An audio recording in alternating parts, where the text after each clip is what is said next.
پاکستان اور سعودی عرب کے درمیان میوچول ڈیفنس کوآپریشن کا جو معاہدہ ہے اس نے دنیا کے بہت سے جو ممالک ہیں ان کو حیران کیا ہے. ان کے لیے یہ ایک سرپرائزنگ نیوز تھی اور کچھ ممالک جو ہیں ان کو پریشان بھی کیا ہے. اور جو ممالک پریشان ہوئے ہیں اس میں ایک اسرائیل ہے اور دوسرا بھارت ہے.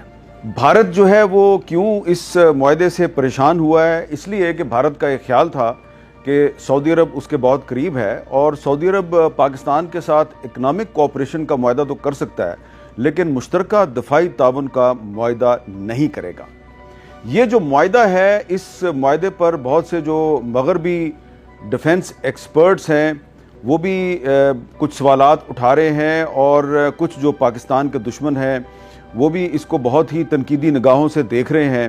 لیکن بہت سے پاکستانی جو ہیں وہ بھی اس پہ کچھ اعتراضات کر رہے ہیں. پاکستانی جو ہے وہ یہ ایک سوال اٹھا رہے ہیں، وہ کہہ رہے ہیں جی کہ ہمارا ملک جو ہے وہ اپنا بلوچستان کا صوبہ سنبھالے، ہمارا ملک جو ہے وہ خیبر پختونخوا کا صوبہ سنبھالے جہاں پہ آئے روز پاکستان کے فوجی جوانوں پر حملے ہوتے ہیں، افسر اور جوان شہید ہو رہے ہیں. تو ہم جو ہے وہ کسی دوسرے ملک کو سیکورٹی کیسے پرووائڈ کر سکتے ہیں؟ یہ ایک سوال ہے جو اٹھایا جا رہا ہے لیکن اس کا جواب بھی دیا جا رہا ہے. اور جواب یہ دیا جا رہا ہے جی کہ پاکستان کا جو صوبہ بلوچستان ہے اور خیبر پختونخوا ہے اس پر تو پہلے بھی کافی وہاں پر پرابلمز تھے اور آج سے نہیں بلکہ کئی سالوں سے، کئی دہائیوں سے وہاں پہ پرابلم ہیں. لیکن آپ دیکھ لیں کہ جب مئی 2025 میں پاکستان اور بھارت کے درمیان 3-4 دن کی جنگ ہوئی تو اس جنگ میں پاکستان کی فوج نے، پاکستان کی ایئر فورس نے، نیوی نے جس بہادری سے بھارت کو جواب دیا تو اس پر پوری پاکستانی قوم جو ہے وہ اپنی سیکورٹی فورسز کے پیچھے کھڑی ہو گئی تھی. اور پاکستان ایک نیوکلیئر پاور ہے اور پاکستان بالکل اس پوزیشن میں ہے کہ اپنے کسی دوست یا اتحادی ملک کو سیکورٹی بھی پرووائڈ کر سکتا ہے. یہ جو پاکستان اور سعودی عرب کے درمیان میوچول ڈیفنس کوآپریشن کا معاہدہ ہے اس کو ایک منی نیٹو ایگریمنٹ بھی قرار دیا جا رہا ہے. کیا ہم اس کو نیٹو کے ساتھ کمپیئر کر سکتے ہیں؟ نیٹو میں امریکہ سمیت 32 یورپی ممالک شامل ہیں اور جو نیٹو کے معاہدے کی جو لینگویج ہے اگر آپ اس کو دیکھیں، خاص طور پہ جو اس کا آرٹیکل 5 ہے، جو آرٹیکل 5 ہے وہ میرے پاس موجود ہے. جو نیٹو ایگریمنٹ کا آرٹیکل 5 ہے وہ کہتے ہیں جی states that an armed attack against one or more NATO members in Europe or North America shall be considered an attack against them all. This means that if any NATO member is attacked, it is treated as an attack on every member and they will respond collectively. اب آپ اگر پاکستان اور سعودی عرب کے درمیان جو defence cooperation کا معاہدہ ہوا ہے اگر اس پہ بھی اگر آپ غور کریں تو اس میں بھی یہ جو نیٹو ایگریمنٹ کا آرٹیکل 5 ہے یہ ذرا مختلف الفاظ کے ساتھ موجود ہے کہ ان پاکستان اور سعودی عرب دونوں میں سے اگر کسی بھی ملک کے خلاف حملہ ہوگا تو وہ دونوں ممالک کے خلاف حملہ تصور ہوگا. تو اس کا مطلب یہ ہے کہ یہ ایک منی نیٹو ایگریمنٹ ہے.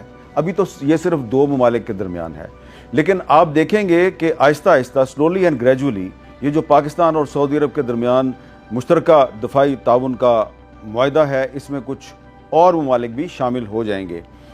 عام خیال یہ ہے کہ جی اس میں کچھ گلف کنٹریز، کچھ عرب ممالک شامل ہوں گے. یقیناً کچھ عرب ممالک اس میں ضرور شامل ہونے والے ہیں. خاص طور پہ 2 عرب ممالک جو ہیں ان کے بارے میں ہم سن رہے ہیں کہ وہ اس میں شامل ہو جائیں گے. میں ابھی ان کا نام نہیں لیتا کیونکہ ان کے ساتھ بات چیت جو ہے وہ بیک چینل سے ابھی آخری مرحلے میں ہے، ابھی وہ فائنلائز نہیں ہوئی. لیکن ہو سکتا ہے کہ اس معاہدے میں کچھ ایسے ممالک بھی شامل ہو جائیں جو مسلم کنٹریز تو ہیں لیکن ان کا تعلق گلف کے ساتھ یا مڈل ایسٹ کے ساتھ نہیں ہے. اب یہ معاہدہ جو ہے اس کی پاکستان کو کیا ضرورت تھی اور اس معاہدے کی سعودی عرب کو کیا ضرورت تھی؟ پاکستان جو ہے وہ ایک نیوکلیئر پاور ہے، اس کو کیا ضرورت ہے کہ وہ سعودی عرب کے ساتھ ایک ڈیفنس کوآپریشن کا معاہدہ کرے؟ اور سعودی عرب جو ہے وہ ایک بہت ہی امیر ملک ہے، دنیا کے امیر ترین ممالک میں شامل ہے. تو اس کو کیا ضرورت پیش آئی کہ وہ پاکستان کے ساتھ ڈیفنس کوآپریشن کا معاہدہ کر رہا ہے؟ پاکستان اور سعودی عرب کے درمیان جو ڈیفنس کوآپریشن کی تاریخ ہے یہ بہت پرانی ہے. آپ کو شاید اگر ہسٹری سے کچھ دلچسپی ہو تو میں آپ کو بتا سکتا ہوں کہ پاکستان اور سعودی عرب کے درمیان جو ڈیفنس کوآپریشن ہے یہ 1969 سے چل رہی ہے. 1969 سے پاکستان کی جو ایئر فورس ہے وہ سعودی عرب کے جو ایئر فورس کے جہاز ہیں ان کو اڑا رہی ہے، ان کو سعودی عرب کی ایئر فورس کے ذریعے سعودی عرب کی جو فضائی حدود ہیں ان کا تحفظ کر رہی ہے.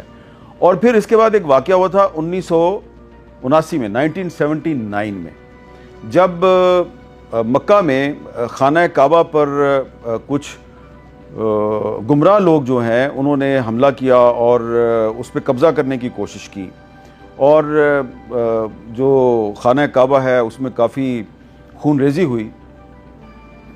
ایک شخص تھا، میں یہی کہوں گا گمراہ آدمی تھا، تو اس کا ایک خیال تھا کہ وہ امام مہدی ہے اور اس کے جو فالوورز ہیں انہوں نے وہاں پہ ہنگامہ رائی کر دی. تو اس کو قابو کرنے کے لیے جو سعودی عرب کی حکومت ہے اس نے پاکستان کا جو اسپیشل سروسز گروپ ہے SSG، جو ہمارے کمانڈوز ہیں، ان کی خدمات حاصل کی تھی. اور پاکستانی کمانڈوز نے کچھ دیگر ممالک کی جو فورسز ہیں ان کے ساتھ مل کر وہاں پہ ایک بہت بڑا آپریشن کیا تھا، اور وہ جو گمراہ لوگ تھے ان کو بہت سے لوگوں کو واصل جہنم کیا اور بہت سو کو گرفتار بھی کیا. اور اس کے بعد سے پاکستان اور سعودی عرب کے درمیان جو تعلقات ہیں وہ بہت قریب آ گئے. اس کے بعد آپ کو یاد ہے کہ 80s میں ایران اور عراق کے درمیان جنگ شروع ہوئی تھی، اور عراق کی طرف سے جو سعودی عرب سمیت کچھ عرب ممالک ہیں ان کی جو جغرافیائی حدود ہیں ان کے لیے تھریٹس پیدا ہوئے. تو 1982 سے لے کے 1987 تک کم از کم 20,000 پاکستانی فوجی جو ہیں وہ سعودی عرب کے مختلف شہروں میں اور اس کے بارڈرز پر موجود رہتے تھے. اور اس کے بعد بھی پاکستان اور سعودی عرب کے درمیان جو ڈیفنس کوآپریشن ہے یہ چلتی رہی. پاکستان کی ایئر فورس اور پاکستان کی جو آرمی ہے، بری فوج، یہ دونوں جو ہیں ان کی جو اکیڈمیز ہیں، PMA academy Kakul, Pakistan military academy Kakul, اور جو پاکستان ایئر فورس کی اکیڈمی ہے رسالپور میں، یہاں پر جو سعودی عرب کے جو فوجی کیڈٹس ہیں ان کو کئی سالوں سے ٹریننگ دی جا رہی ہے.